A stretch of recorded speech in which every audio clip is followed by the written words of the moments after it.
இன்னைக்கு நம்ம எதை பத்தி பார்க்க போறோம்னா, த பேப்டிசம் ஆஃப் ஹீலிங். சுகத்திற்கான ஞான ஸ்நானம்.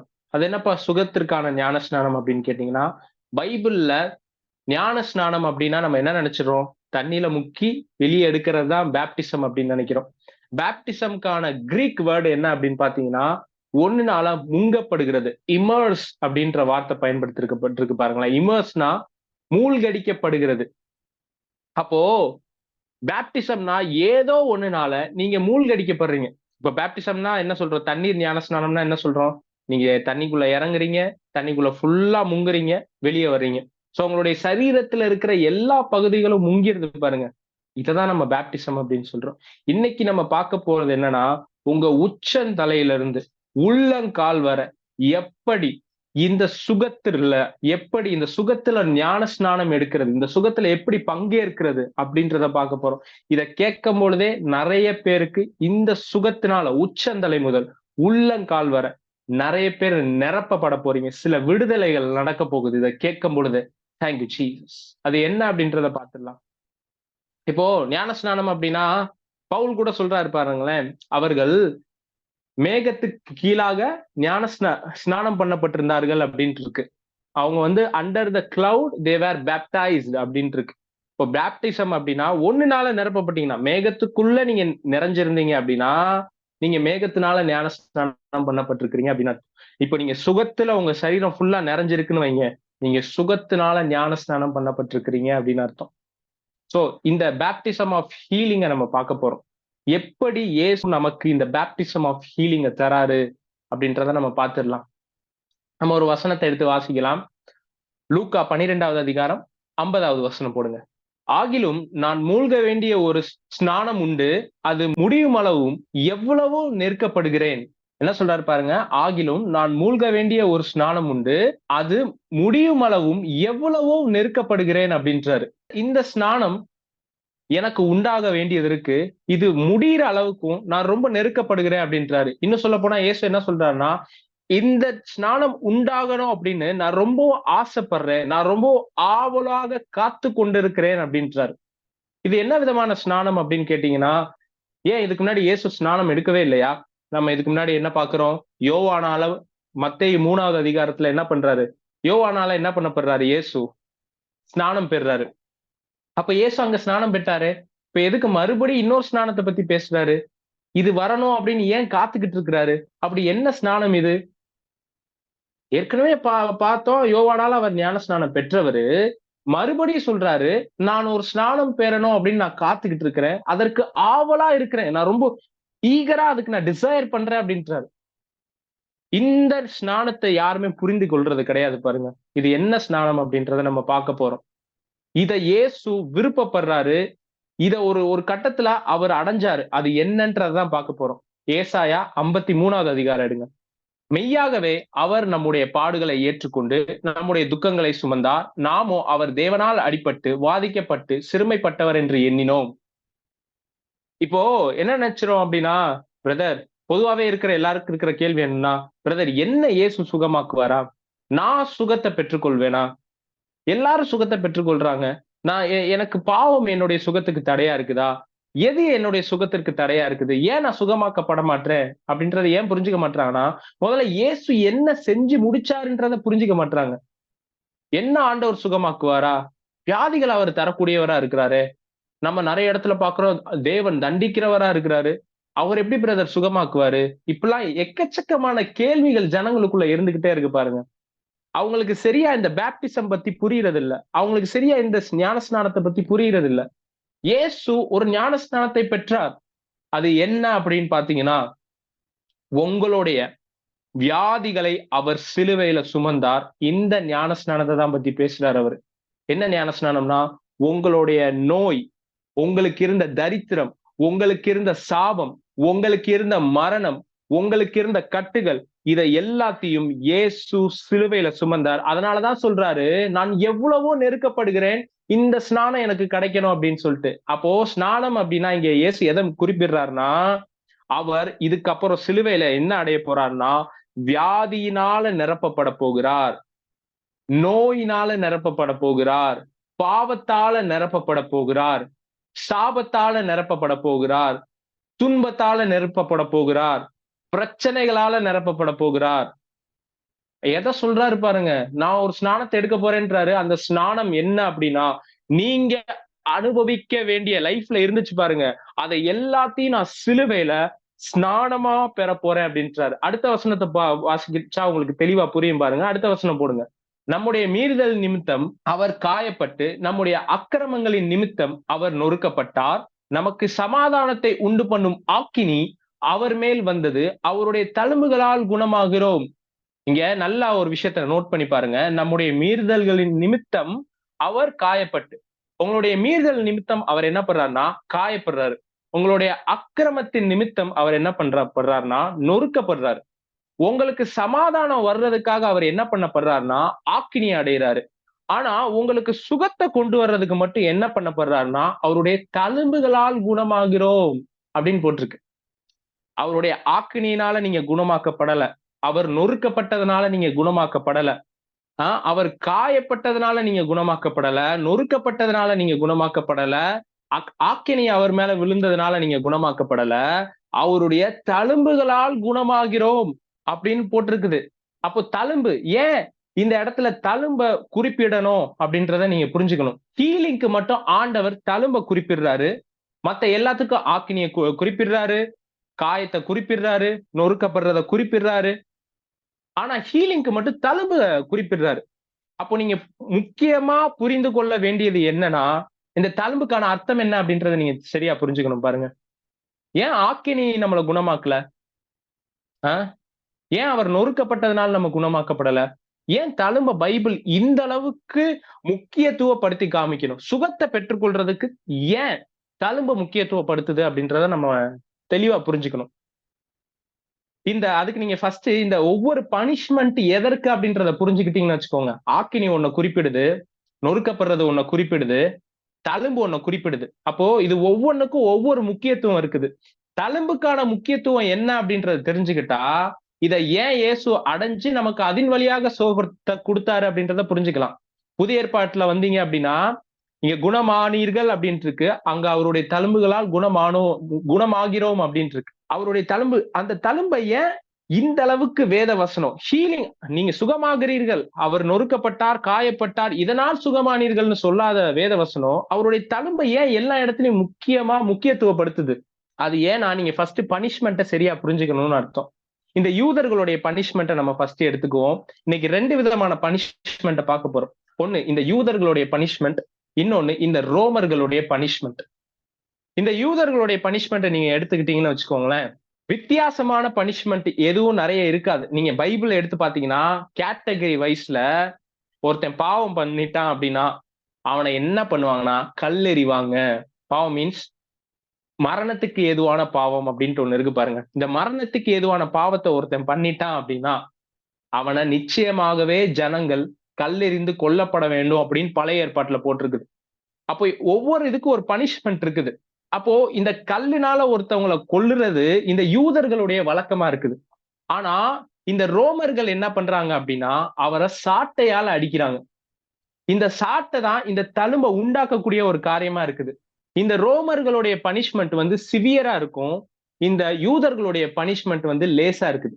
இது என்னப்பா இத லேசுன்னு சொல்ற, அது அதிகம்னு சொல்றேன்னு பாத்தீங்கன்னா, யூதர்கள்ல ஒருத்தன் பாவத்தை பண்ணா சட்ட திட்டத்தின்படி, நியாய பிரமாணத்தின்படி அவன் கொலை செய்யப்பட வேண்டுமானால் என்ன பண்ணுவாங்கன்னா கல்லெறித்து அவனை கொல்லுவாங்க. கல்லுனா நம்ம என்ன நினைச்சிடறோம், பொதுவாவே சின்ன சின்ன கல் எடுத்து அடிப்பாங்க அப்படின்ட்டு. ஒருத்தனை நிக்க வச்சு கல் எடுத்து எறிவாங்க அப்படின்னு நினைக்கிறோம். அப்படிலாம் கிடையாது. கல்லை எப்படி எறிவாங்கன்னா பெரிய பெரிய கல்லை எடுத்து அவனுடைய தலையில போட்டு கொல்லுவாங்க. ஏன் சொல்ல போனா அவனை பாளையத்துக்கு புறம்பாக்கி அவனை கல்லெறிய வேண்டும் அப்படின்னு வேதவசனத்துல போட்டிருக்குல்ல. அவனை பாளையத்துக்கு வெளியே கொண்டு போயிட்டு பெரிய கல் எடுத்து அவன் தலையிலே போடுவாங்க. எல்லாம் சுத்தி நின்று தலையில போடுவாங்க, அவன் கையில போடுவாங்க, அவன் கால்ல போடுவாங்க. இதுல நடக்கக்கூடிய டெத்து ரொம்ப சீக்கிரம் நடந்துரும். நீங்க நினைக்கிற மாதிரி ரொம்ப லேட் ஆகாது. மத்த பனிஷ்மெண்ட் மாதிரி எல்லாம் கிடையாது. இந்த கல்லெறிகிற பனிஷ்மெண்ட் வந்து ரொம்ப சீக்கிரமா நடக்கக்கூடிய பனிஷ்மெண்ட். ஆனா இயேசு இந்த யூதர்களால பனிஷ் பண்ணப்படல பாருங்க, இந்த ரோமர்களால பனிஷ் பண்ணப்பட்டார். இந்த யூதர்கள் வெறும் கல் எடுத்துதான் அடிக்க நினைக்கிறாங்க. இவங்களுடைய பனிஷ்மெண்ட் எப்பவுமே கம்மியா இருக்குது. ஆனா இந்த ரோமர்களுடைய பனிஷ்மெண்ட் எடுத்து பாத்தீங்கன்னு வச்சுக்கோங்க, ஹிஸ்டாரிக்கலி நீங்க போய் பாத்தீங்கன்னா அவங்க தரக்கூடிய ஒவ்வொரு பனிஷ்மெண்ட்டும் பயங்கரமா இருக்கும். நான் சின்ன வயசுல நாங்க டிஸ்கவரி பார்ப்போம், நேஷனல் ஜியோகிராபி அப்படின்ற தெருல. அதுல வந்துட்டு இந்த ரோமர்களுடைய பனிஷ்மெண்ட்ட ஒவ்வொரு பரிமாணத்துல காமிச்சுக்கிட்டே இருப்பாங்க. எப்படிலாம் அவங்க பனிஷ்மெண்ட் பண்ணுவாங்க, என்னென்ன மாதிரியான டாப் பனிஷ்மெண்ட்ஸ் இருக்கு, டாப் 10 பனிஷ்மெண்ட்னு அந்த டிவி நிகழ்ச்சியில போட்டு காமிப்பாங்க பாருங்க. அதுல எல்லாம் என்ன பண்ணுவாங்கன்னா, ஒரு ஒரு மாடு இருக்கும் பாருங்க, வெண்கலத்துல அதை செஞ்சுட்டு அதுக்குள்ள ஒரு மனுஷனை அனுப்பி அதுக்கு கீழே தீய வைப்பாங்க பாருங்க.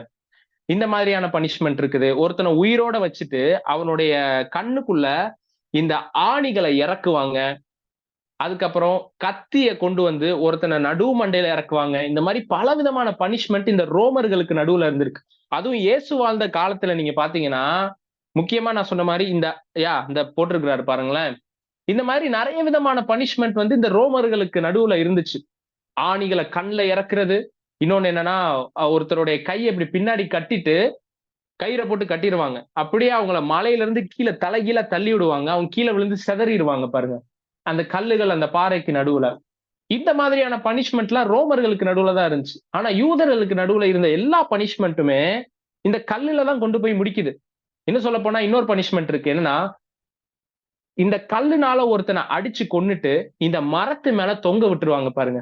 அதனாலதான் பவுல் இப்படி எழுதும்போது சொல்றாரு, மரத்திலே தூக்கப்பட்ட எவனும் சபிக்கப்பட்டவன் என்று எழுதியிருக்கிறபடி கர்த்தராகிய இயேசு கிறிஸ்து நமக்காக சாபமானார் அப்படின்ட்டு இருக்கு. அப்போ சிலுவென்ற ஒரு சின்னத்தை எதுக்கு குறிப்பிடுறாங்க அப்படின்னா, சாபத்துக்கு குறிப்பிடுறாங்க. இத நீங்க பழைய ஏற்பாட்டுல போய் பார்த்தீங்க அப்படின்னா, இவங்கள உயிரோட அந்த மரத்துல தூக்க மாட்டாங்க. இந்த ரபானிக் கான்டெக்ஸ்ட்ல என்ன சொல்றாங்க அப்படின்னா, ஒருத்தவங்கள சிலுவையில எப்போ அடிப்பாங்க, சிலுவையில அதாவது மரத்துல எப்போ தொங்க விடுவாங்க அப்படின்னா, ஒருத்தனை அடிச்சு கொலை பண்ணி, இதுவே யாத்திராகமம் சாரி உபாகமம் 21, 22 போடுங்களேன். கொலை செய்யப்பட ஒருவன் மேல் சாவுக்கு பாத்திரமான பாவம் உண்டாயிருக்க அவனை கொலை செய்யும்படி மரத்திலே தூக்கு போடுவாயானால் இரவிலே அவன் பிரேதம் மரத்தில் தொங்கலாகாது. அந்நாளில் தானே அதை அடக்கம் பண்ண வேண்டும். தூக்கி போடப்பட்டவன் தேவனால் சபிக்கப்பட்டவன். ஆகையால் உன் தேவனாகிய கர்த்தர் உனக்கு சுதந்திரமாக கொடுக்கும் உன் தேசத்தை தீட்டுப்படுத்தாயாக. அப்போ மரத்துல தூக்கப்பட்டவன் யாரா? சபிக்கப்பட்டவனா? இத ரபானிக் ஹிஸ்டரியில என்ன சொல்றாங்க அப்படின்னா, ஒருத்தனை உயிரோட கொண்டு போயிட்டு அந்த மரத்துல அடிக்க மாட்டாங்களாம். என்ன பண்ணுவாங்கன்னா, ஒருத்தனை சாகடிச்சு அதுக்கப்புறம் அந்த மரத்துல தொங்க வைப்பாங்களாம். எதற்கு அப்படின்னா, இவன் இருக்கிறதுலே மோசமானவன், இவன் இருக்கிறதுலே மோசமான பாவங்களை செஞ்சவன், அதனால இவன் சபிக்கப்பட்டவன், ஜனங்களுடைய கண்களுக்கு முன்பாக இவன் பிரத்யட்சமா எல்லாருக்கு முன்னாடி தெரியணும்னு சொல்லிட்டு அந்த சிலுவையில தொங்க வைப்பாங்க பாருங்க. இதுதான் ரபானிக் சொல்ற ஒரு இது. அவனை உயிரோட போட மாட்டாங்க, அவனை சாகடிச்சு போடுவாங்க. அப்ப இயேசு அங்க மரித்து போய் சிலுவையில் அடிக்கப்படல. அப்போ யூதர்களுடைய முறைமையின்படி இயேசு சிலுவையில் அடிக்கப்படல, ரோமர்களுடைய முறைமையின்படி அடிக்கப்படுறாரு. சோ ரோமர்களுடைய பனிஷ்மெண்ட் வந்து சாதாரண பனிஷ்மெண்ட் கிடையாது. ஒவ்வொரு பனிஷ்மெண்ட்டை நீங்க எடுத்து பாத்தீங்கன்னு வைங்க, கொடூரமா இருக்கும். நாங்கெல்லாம் சின்ன வயசுல ஒரு கேம் விளையாடுவோம் பாருங்களேன், வீடியோ கேம் இருக்குது பாருங்க. அதுல இந்த கொலோசியம் அப்படின்ற ஒரு பிளேஸ் இருக்கும். அந்த கொலோசியம்ன்ற பிளேஸ்க்குள்ள நம்ம போனோம் அப்படின்னா, நம்மளை சுத்தி ஒரு அரங்கம் மாதிரி இருக்கும். அந்த அரங்கத்துக்கு நடுவுல ஒருத்தனை இறக்கி விட்டுருவாங்க பாருங்க. அந்த அரங்கத்துக்குள்ள மிருகங்கள், காட்டு மிருகங்கள் இதோட சண்டை போட வைப்பாங்க. இந்த மாதிரி கேம்ல நாங்க பார்த்திருக்கோம். இது கேம்ல மட்டும் இருந்தது கிடையாது. இது ரோம கலாச்சாரத்துல இருந்த ஒரு விஷயம். அதனாலதான் பவுல் சொல்றாரு, எபேசுவிலே கொடிய மிருகங்களோட நான் சண்டை பண்ணினேன் அப்படின்றாரு. இந்த ஸ்கிரீன்ல போட்டிருக்கிறாரு பாருங்களேன். இந்த பிக்சரை பாத்தீங்கன்னா உங்களுக்கு நல்லா தெரியும். இந்த பிக்சர் இருக்கிற இடத்துல அதை சுத்தி ஒரு அரங்கம் இருக்கு பாருங்க. இப்ப எவனையாச்சும் தண்டிக்கணும்னா என்ன பண்ணுவாங்கன்னா, அந்த அரங்கத்துக்குள்ள அவனை இறக்கி விட்டுருவாங்க. அந்த அரங்கத்துக்குள்ள இறக்கி விட்டோடனே அந்த மிருகத்தோட அவன் சண்டை பண்ணணும். சண்டை பண்ணி அந்த மிருகத்தை அவன் ஜெயிச்சுட்டான் அப்படின்னா அவனை வெளியே விட்டுருவாங்க. இல்ல அந்த மிருகத்தினால அவன் கொல்லப்பட்டுட்டான் அப்படின்னா அதற்குள்ள கொல்லப்பட்டவன் தான். இதற்காக வச்சிருக்காங்க. அதனாலதான் பவுல் என்ன பண்றாரு அப்படின்னா, இந்த கொடிய மிருகங்களோட சண்டை போடுறாரு. இன்னொரு இடத்துல பவுல் சொல்றாரு, அவர் என்னை சிங்கத்தின் வாய்க்கும் ரட்சித்தார் அப்படின்றாரு. நீங்க என்ன நினைக்கிறீங்க? தாவீது தான் சிங்கத்தை போட்டு அடிச்சு கொண்டிருக்காரு அப்படின்னு நினைக்கிறீங்க? இல்ல, பவுலே கொண்டிருக்கிறாரு.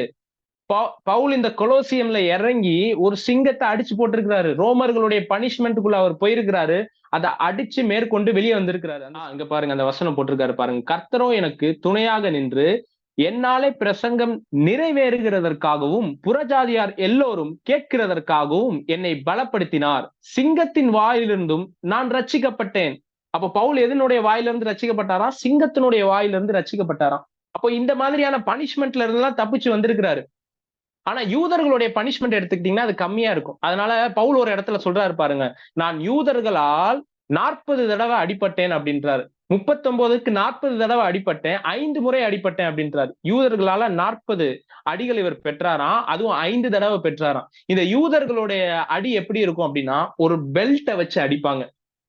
இந்த பெல்ட்ன்றது நீங்க நினைக்கிற மாதிரி சின்ன பெல்ட் கிடையாது. அது ஒரு பெரிய பெல்ட்டா இருக்கும். அந்த பெல்ட்டை வச்சு அடி அடின்னு அடிப்பாங்க. இந்த மாதிரி பவுல் 40 தடவை அடி வாங்கியிருக்காராம். ஆனா இயேசு வாங்கின அடிகளை நம்ம பாக்குறோம்ல, சிலுவைக்கு போறதுக்கு முன்னாடி இந்த ரோம போர்ச்சேவர்களால அடி வாங்குறாருல, அது சாதாரண அடி கிடையாது. இந்த யூதர்கள் பெல்ட்டை வச்சு அடிக்கிறது மாதிரி கிடையாது. இந்த ரோமர்களுடைய பெல்ட் வித்தியாசமா இருக்கும். என்ன இருக்கும்னா அதுக்குள்ள ஆணி இருக்கும். முடிஞ்ச அதை ஸ்கிரீன்ல போடுவார் அவரு. ஆணி இருக்கும். அதுல பெரிய பெரிய ஆணிகள். ஒரு தடவை ஒருத்தனை அதை வச்சு அடிச்சா அவனுடைய சதை கிழிஞ்சிட்டு வெளியே வந்துரும் பாருங்க. அவ்வளவு கொடூரமா இருக்கும் அது. இயேசு 40 அடிபட்டார் அப்படின்னா அவருடைய முதுகின் பகுதியில ஒரு சதையுமே இல்லாத லெவலுக்கு அவர் கிழிக்கப்பட்டிருக்கிறாரு பாருங்க. அதனால அடிக்கிறதுன்றது சாதாரணது கிடையாது. இங்க பவுல் அடி வாங்கினது மாதிரி கிடையாது. இது அதை விட கொடூரமானது. இயேசுனுடைய முதுகுல இத வச்சு அடிக்கிறாங்க. சோ 40 அடி அப்படின்ட்டா ஒவ்வொரு அடிக்கும் சதைகள் கிழிஞ்சிட்டு வரும், சதை பிஞ்சிட்டு வரும், முதுகுல தோலே இல்லாத ரேஞ்சுக்கு போயிரும். இப்போ நீங்க தெரிஞ்சுக்க வேண்டியது என்னன்னா, அவருடைய தழும்புகளாலே நாம் குணமாகிறோம்னா இந்த பனிஷ்மெண்ட்டுக்கு ஒரு முக்கியத்துவம் இருக்குது. என்ன முக்கியத்துவம் அப்படின்னா, எந்த லெவலுக்கும் கிடைக்காத இந்த பனிஷ்மெண்ட் இயேசுவுக்கு கிடைச்சிருக்கு அப்படின்னா, இதை நீங்க நல்லா புரிஞ்சுக்கணும். ஆண்டவர் என்ன சுகமாக்குவாரா பிரதர்? நான் சொல்றேன், இந்த 40 அடிகளும் எதற்கு தெரியுமா? இந்த 40 அடிகள் வாங்கினது எதற்கு தெரியுமா? உங்களை வியாதியிலிருந்து சுகமாக்குவதற்காகவே. அதனாலதான் நீங்க வேற எதுனாலும் அவருடைய கிருபையினால் சுகமாவீர்கள் கிடையாது. எப்பா நீ சுகத்தை பார்க்கணுமா? என் தழும்ப பாரு. நான் எப்பேற்பட்ட தழும்ப உனக்காக என் சரீரத்துல அனுபவித்தேன்றத பாரு. நீ என்னுடைய தழும்புகளால் குணமாக்கப்பட்ட ஒரு நபர் அப்படின்றார். இயேசு சிலுவையில் அடி வாங்கும் போது அவருடைய மைண்ட் செட் என்னவா இருந்துச்சுன்னு நான் உங்களுக்கு சொல்லவா? உங்களை யோசிச்சாரு. அவர் பட்ட ஒவ்வொரு அடியும், அவருடைய சதை கிழிக்கப்படும் பொழுதும் அவர் உங்களை மட்டும்தான் பார்த்தாரு. வேதவசனம் அப்படிதான் சொல்லுது. எபிரேயர் 12:2 போடுங்க. அவர் தமக்கு முன் வைத்திருந்த சந்தோஷத்தின் பொருட்டு அவமானத்தை எண்ணாமல் சிலுவையை சகித்து தேவனுடைய சிங்காசனத்தின் வலது பாரிசத்தில் வீற்றிருக்கிறார். இங்க என்ன போட்டிருக்குன்னா, அவர் தமக்கு முன் வைத்திருந்த சந்தோஷத்தின் பொருட்டு அவமானத்தை எண்ணாமல் சிலுவையை சகித்து. அப்போ அவருக்கு முன்னாடி என்ன சந்தோஷம் வைக்கப்பட்டிருந்துச்சு? யூ கேன் see எப்படி அந்த ஸ்டைப் விழுந்துச்சு அப்படின்னு பாருங்க. இது 40 அடி விழுறது. ஒவ்வொரு அடிக்கும் எப்படி அந்த தோல் பிஞ்சிட்டு வருதுன்னு மட்டும் பாருங்க.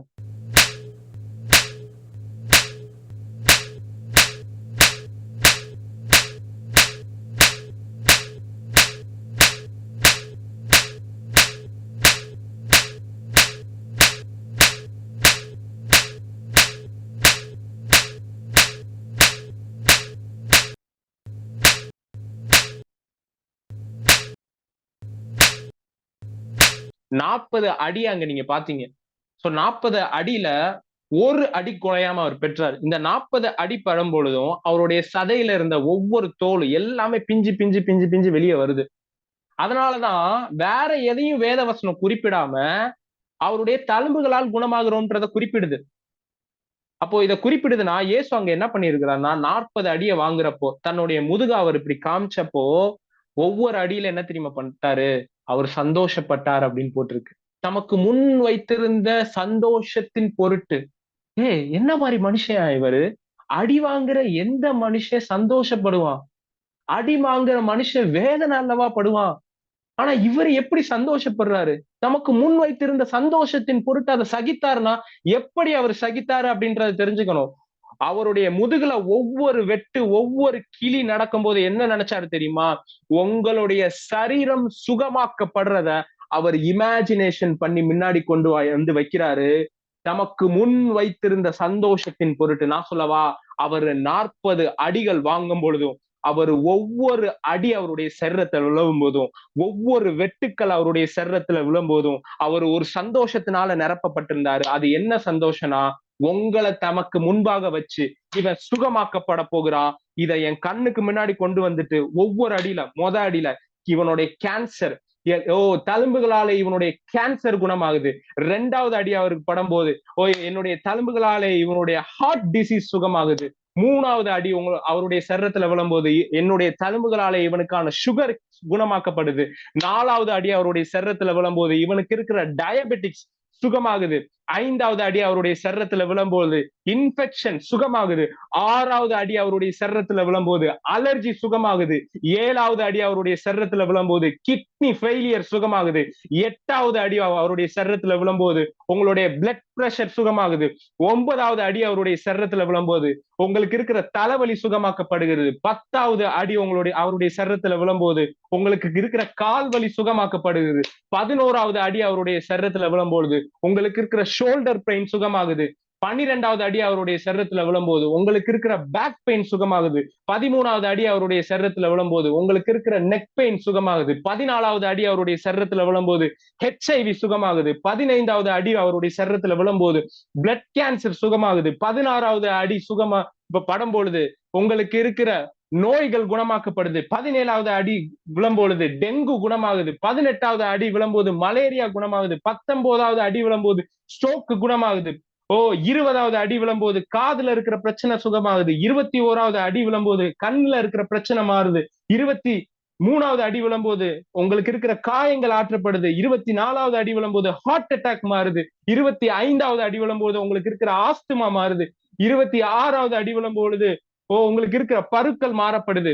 27வது அடி விழும்போது வைரஸ் மாறுது. 28வது அடி விழும்போது உங்களுடைய எலும்புகள்ல இருக்கிற வியாதிகள் குணமாகுது. 29வது அடி விழும்போது உங்களுடைய கால்கள்ல இருக்கிற பிரச்சனைகள் மாறுது. 30வது அடி விழும்பொழுது உங்களுடைய சரீரத்துல இருக்கிற மருக்கள் மறையுது. 31வது அடி விழும்போது உங்களுக்கு இருக்கிற கொரோனா மறையுது. 34வது அடி விழும்பொழுது தைராய்டு மாறுது. 35வது அடி விழும்போது அல்சர் மாறுது. 36வது அடி விழும்பொழுது சொறிகள் மாறுது. 37வது அடி விழும்போது யூரினல் இன்ஃபெக்ஷன் சரியாகுது. 38வது அடி விழும்பொழுது உங்களுக்கு இருக்கிற டிபிகள் மாறுது. 39வது அடி விழும்பொழுது உங்களுக்கு இருக்கிற சளி, காய்ச்சல் இது எல்லாமே மாற்றப்படுது. நான் சொல்றேன், அவருடைய சரீரத்துல 40வது அடிபட்டு கிழிக்கப்படும் பொழுது இந்த நரகம் எந்த வியாதிகளை, இந்த பிசாசின் உலகம் உங்க சரீரத்தின் மேல எந்த வியாதிகளை கொண்டு வந்து போடணும்னு திட்டம் வச்சுச்சோ அந்த திட்டம் அங்க தகர்க்கப்பட்டது. அதுதான் அவருக்கு கிடைச்ச 40வது அடி. நான் சொல்றேன், அவருடைய தழும்புகளால் நான் குணமாகிறேனா, அவருடைய ஒவ்வொரு அடிகள்னாலும், அவர் ஒவ்வொரு தடவை கிழிக்கப்பட்டதுனாலும் உங்களுடைய சரீரம் 100% ஆரோக்கியத்தை அன்றைய தினமே பெற்றுச்சு. இப்போ நீங்க சரீரத்துல சுகத்தை பெறல. 2000 வருஷத்துக்கு முன்னாடி இயேசு சிலுவையில தன்னுடைய முதுக காமிக்கும் போது அவர் என்ன நினைச்சாருன்னா, எனக்கு வலிக்குது, நான் இதை பொறுத்துக்கிறேன். ஆனா இதனால அவனுக்கு என்ன நடக்க போகுதுன்னா, அவன் சரீரத்துல இருக்கிற ஒவ்வொரு வியாதிகளும், அவன் சரீரத்துல இருக்கிற ஒவ்வொரு பிரச்சனைகளும் இப்பொழுதே மாற்றப்படுதுன்னு சொல்லிட்டு சந்தோஷப்பட்டுக்கிட்டு இருக்கிறாரு. சிலுவையை எப்படிங்க ஒரு மனுஷனால சகிக்க முடியும்? சிலுவையில எப்படிங்க ஒரு மனுஷன் சந்தோஷப்பட முடியும்? உனக்காக அவர் சந்தோஷப்பட்டாரு. அந்த வழி அவர் தாங்கினாரு. எதற்கு தாங்கினார் தெரியுமா? அவர் கிழிக்கப்படும் பொழுதெல்லாம் உன் சரீரம் சுகமாக்கப்படுறத அவர் நினைச்சுக்கிட்டே இருந்தாரு. நான் சொல்றேன், உங்களுடைய சரீரம் சுகமாக்கப்படுவது தேவனுடைய சித்தமானு கேக்குறீங்களா? அவருடைய சித்தமே நீங்க சுகமாக்கப்படுறதுதான். நீங்க சுகமாக்கப்படாம யாருங்க சுகமாக்கப்படுவா? இந்த தழும்புகள் யாருக்காக சந்தோஷப்பட்டாரு? உங்களுக்காக சந்தோஷப்பட்டார். ஒரு பலவீனமும் உங்களுக்கு இருக்க கூடாதுன்றது அவருடைய சித்தமா இருக்குது. நான் சொல்றேன், இந்த நைட்ல யார் இந்த மெசேஜை கேட்டுக்கிட்டு இருக்கிறீங்களோ, உங்களுடைய சரீரத்துல எப்பேற்பட்ட வியாதியா இருந்தாலும் சரி, எப்பேற்பட்ட பலவீனமா இருந்தாலும் சரி, எப்பேற்பட்ட நோயா இருந்தாலும் சரி, அவருடைய ஆக்கினியினால் கிடையாது, அவருடைய தழும்புகளாலே குணமானீர்கள்.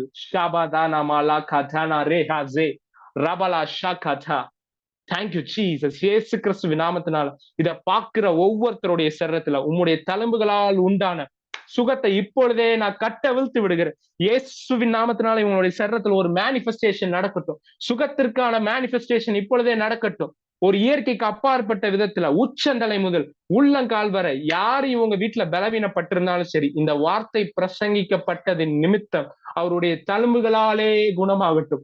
தழும்புகளால் உண்டான, வாயை திறந்து சொல்லுங்க, சிலர் அந்நிய பாஷையில பேசுங்க. உம்முடைய தழும்புகளாலே நான் குணமாகிறேன். உம்முடைய தழும்புகளாலே என்னுடைய சரீரம் குணமா இருக்கிறது. என்னுடைய சரீரத்துல ஒவ்வொரு அவயவங்களும் இப்பொழுதே புதுப்பிக்கப்படுகிறது. ஏன்? உம்முடைய தழும்புகளாலே நான் குணமாகிறேன். அவர் வேற ஆக்கினை அடைஞ்சிருந்தாரு, நொறுக்கப்பட்டாருன்னு சொல்லியிருந்தா நீங்க சாதாரணமா எடுத்துட்டு போயிருப்பீங்க.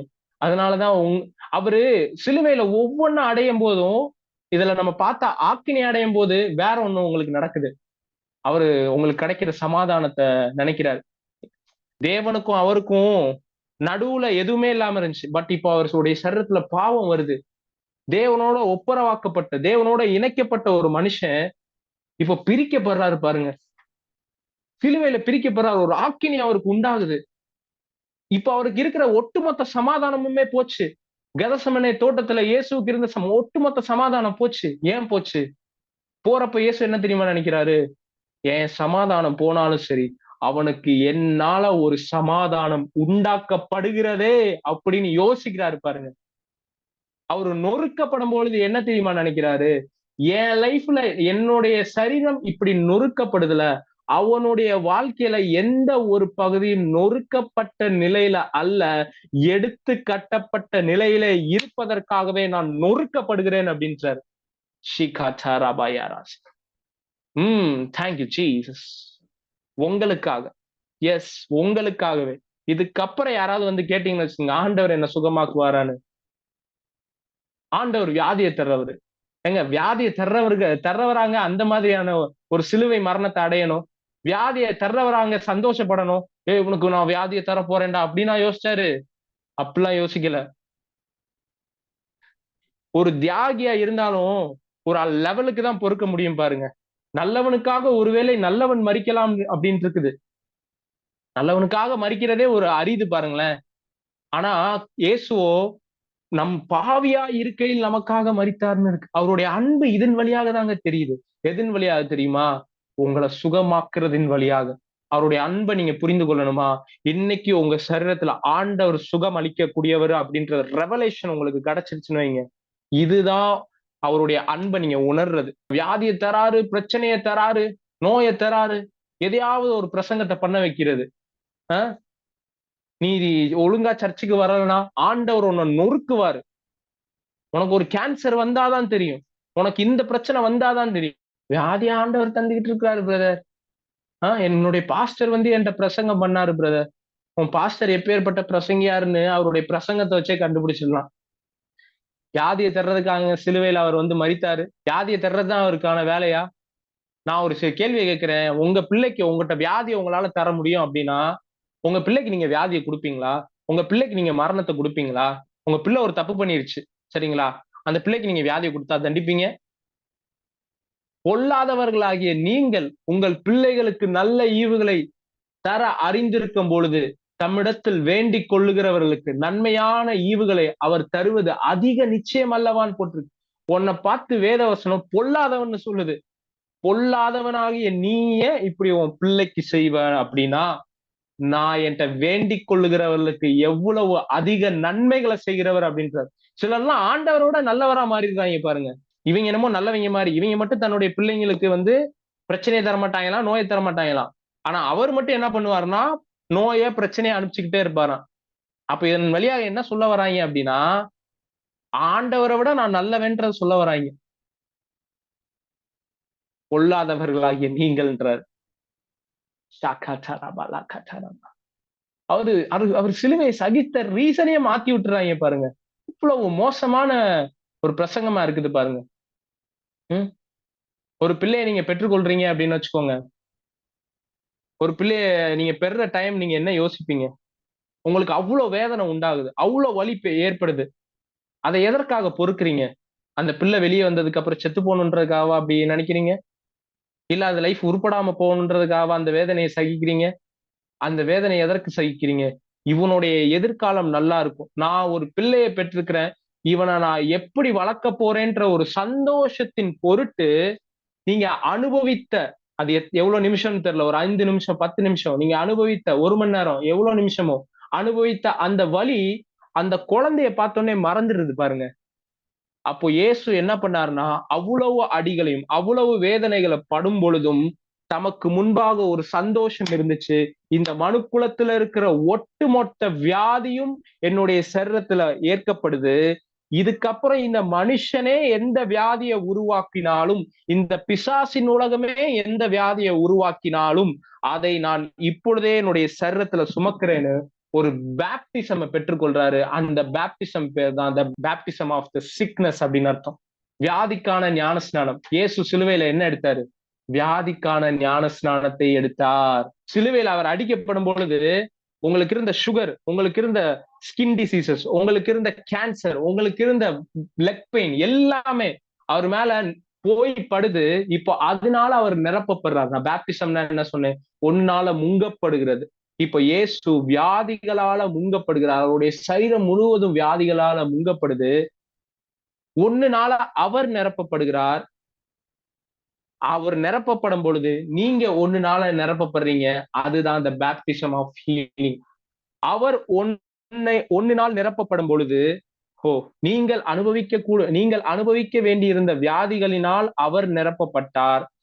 அவர் அனுபவிக்க வேண்டிய அவருக்குரிய சுகத்தினால நீங்க நிரப்பப்பட்டீங்க. அவர் ஒன்றினால் நிரப்பப்படும் பொழுது நீங்களும் ஒன்றினால் நிரப்பப்பட்டீங்க. அவர் வியாதியினால் நிரப்பப்படும் பொழுது தெய்வீக ஆரோக்கியத்தினால உங்களுடைய சரீரம் நிரப்பப்பட்டது. 2000 வருஷத்துக்கு முன்னாடி இயேசு எதனால் நிரப்பப்பட்டார்னா வியாதிகளால் நிரப்பப்பட்டார்.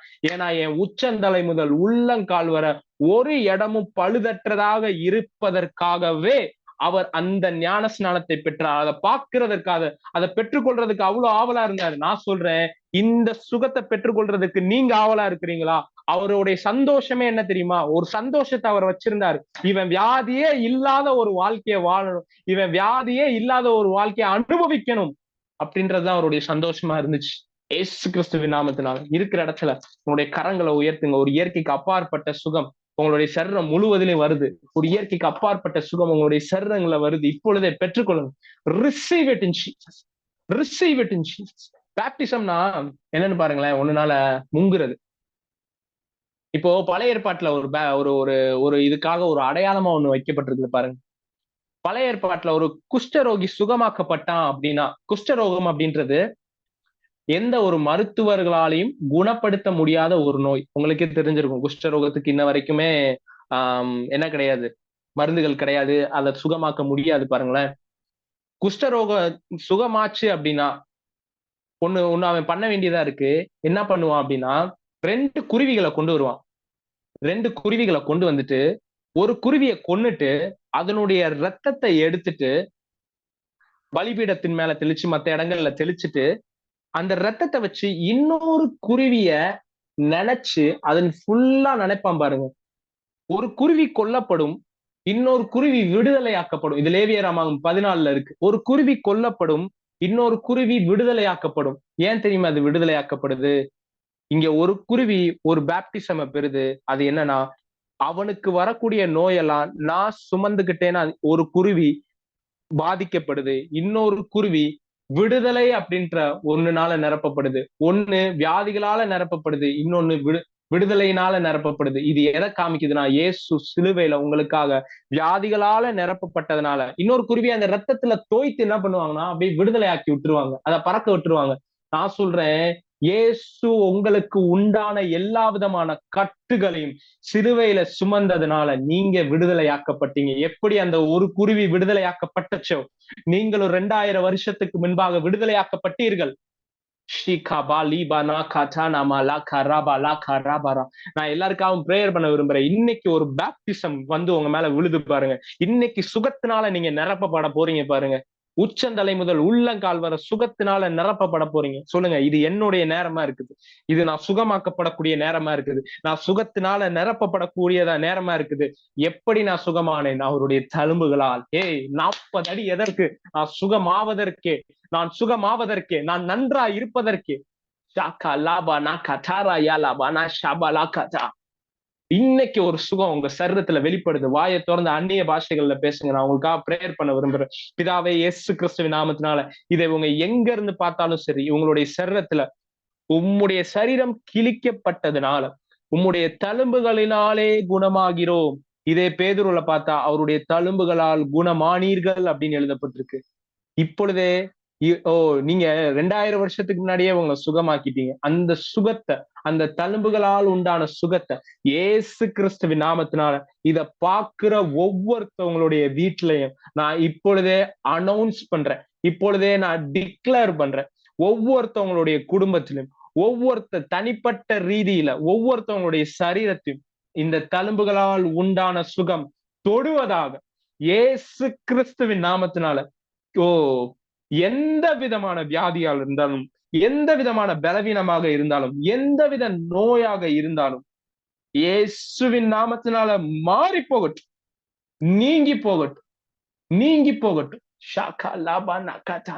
இயேசு கிறிஸ்துவின் நாமத்தினால நீங்கி போகட்டும், நீங்கி போகட்டும், நீங்கி போகட்டும். இப்பொழுதே உங்களுடைய தழும்புள்ள கரங்கள் அவங்கள தொடுது, அவங்களுடைய சரீரத்தை தொடுது. கிழிக்கப்பட்ட அந்த தழும்புகளாலே இவர்கள் குணமானார்கள், குணமானார்கள். ஐ ரிலீஸ், ஐ ரிலீஸ். நான் தனித்தனியாலாம் பிரேயர் இல்ல, இப்ப பார்க்கும் பொழுதே சிலருடைய சரீரத்தின் மேல இந்த சுகம் பாய்ந்துகிட்டு இருக்கு. ரிசீவ் பண்ணிக்கோங்க, ரிசீவ் பண்ணுங்க. இயேசு கிறிஸ்துவின் நாமத்தினால ரிலீஸ் பண்றேன். I release the healing. I release the healing. I release the healing. Shaba laga raba laga raba laga ra. Reba liba nashi. I release the healing. I release the healing. I release the healing.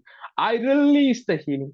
இத பார்க்கும் பொழுது, இந்த சத்தத்துக்கு கீழே கேட்கும் பொழுது, பிதாவே இந்த வார்த்தைகள் உண்மை உள்ளதும், இந்த வார்த்தைகள் நிஜம் உள்ளதும், 2000 வருஷத்துக்கு முன்னாடி நீங்க கிழிக்கப்பட்ட பொழுது எதை நீங்க செஞ்சு முடிச்சீங்களோ அதை இன்னைக்கு சாட்சியாக சிலருடைய சரீரத்துல இந்த வார்த்தை பிரசங்கிக்கப்படுகிறதுனால எல்லாருடைய சரீரத்திலையும் அந்த சுகம் உண்டாயிருக்கட்டும். எல்லாருடைய சரீரத்திலும் அந்த சுகம் உண்டாயிருக்கட்டும். இயேசு கிறிஸ்துவின் நாமத்துல ரிலீஸ் பண்றேன். In Jesus. Amen, amen, amen. நான் விசுவாசிக்கிறேன் நிறைய பேருடைய சரீரத்துல இன்னைக்கு ஒரு பேப்டிசம் வந்து இறங்கி இருக்குது பாருங்க. ஒரு ஒரு ஒரு நிரப்புதல், ஒரு ஞான ஸ்நானத்தை பெற்றிருக்கிறீங்க. எதனாலனா சுகத்தினால ஞான ஸ்நானம் பெற்றிருக்கிறீங்க. நான் சொல்றேன், நிறைய பேருடைய சரீரத்தை இப்போ செக் பண்ணி பாருங்க. எங்க பலவீனம் இருந்துச்சோ, எங்க வியாதி இருந்துச்சோ அதை தொட்டு செக் பண்ணி பாருங்க. சிலர்லாம் இப்பவே சுகத்தை ரிசீவ் பண்ணி இருக்கிறீங்க, சுகமாக்கப்பட்டிருக்கிறீங்க. செக் பண்ணுங்க. சுகமாக்கப்படுறீங்க அப்படின்னா அடுத்த வாரத்துல வந்து டெஸ்டிமோனி சொல்லுங்க. இல்ல அதே வாரத்துல இப்பவே நீங்க வந்து சாட்சி சொல்லலாம். அது மட்டும் கிடையாது, இந்த வார்த்தைகள்னால, இந்த செய்திகள்னால ஆசீர்வதிக்கப்படுறீங்க அப்படின்னா ஸ்கிரீன்ல தெரியிற அக்கௌண்ட் நம்பர்லயும், கூகுள் பேலையும், போன் பேலையும் உங்களுடைய காணிக்கைய நீங்க அனுப்பிச்சு வைக்கலாம். இத உங்களுடைய வார்த்தை அப்படின்னு நீங்க பெற்றுக்கொள்ளுங்க. நிறைய பேர் இத கேட்டுக்கிட்டு இருக்கும் போதே அனுப்ப ஆரம்பிச்சிட்டீங்க. உங்க எல்லாரையும் கர்த்தர் ஆசீர்வதிப்பாராக. இது ஒரு சாதாரண வார்த்தை கிடையாது, எனக்கான வார்த்தை அப்படின்ற கேட்கிற ஒவ்வொருத்தவங்களும் அதை பெற்றுக்கொள்றாங்க பாருங்களேன். சோ நீங்க பெற்றுக்கொள்றீங்க அப்படின்னா நீங்க விதைக்கலாம். உங்களுக்கு ஒரு குட் நியூஸ் என்னன்னா, நம்ம இந்த ஒரு ஜூம் மீட்டிங்க ஒரு குறிப்பிட்ட ரேஞ்சில இருக்கிறவங்களுக்காக தான் நம்ம பிரசங்கம் பண்றோம். கிட்டத்தட்ட ஒரு 40 பேர் இப்ப அட்டன் பண்றீங்க. இத இன்னும் நம்ம அதிகமா நிறைய பேருக்கு கொண்டு போகணும் அப்படின்னு தான் நம்ம பிளான் பண்ணிட்டு இருக்கோம். ஸோ இந்த ஜூம்ல ஏன் 40 பேருக்கு கம்மியான லெவலுக்கு வச்சிருக்கோம் அப்படின்னா, ஒவ்வொருத்தவங்ககிட்ட பேசணும், ப்ரேயர் பண்ணணும் அப்படின்றதுக்காக தான் வச்சிருக்கிறோம். நிறைய பேர் இருந்தாங்க அப்படின்னா நம்ம அவங்களுக்காக ப்ரேயர் பண்ண முடியாது பாருங்களேன். இந்த ஜூமுடைய லிமிட்டும் ஒரு 100 பேர்கிட்ட தான் இருக்கு. ஆனா இந்த வார்த்தை நிறைய பேருக்கு தொடக்கூடிய ஒரு வார்த்தையா இருக்குது. இந்த வாரம் தான் நீங்க மீட்டிங் அட்டன் பண்றீங்கன்னா, இந்த மீட்டிங் ஒவ்வொரு வாரமும் 8 மணிக்கு நடக்குது. வெள்ளிக்கிழமை 8 மணிக்கு நடக்கும். இதே லிங்க் தான்.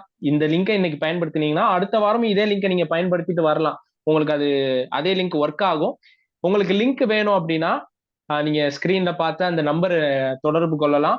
அந்த நம்பருக்கு வந்துட்டு எனக்கு ஒரு மெசேஜ் அனுப்பிச்சிட்டீங்கன்னா உங்களுக்கு ஜூம் லிங்க் ஒவ்வொரு வாரமும் வர்ற மாதிரி செஞ்சிருவேன். இல்ல ஏற்கனவே உங்களுக்கு வந்துகிட்டு இருக்குன்னா பிரச்சனை இல்லை, ஒவ்வொரு வாரமும் உங்களுக்கு கண்டினியூஸா வந்துகிட்டே தான் இருக்கும். ஸோ 8 o'clock நடக்கும். பிரதர் பாபு ஒரு வாரம் பேசுவாரு, ஒரு வாரம் நான் பேசுவேன்.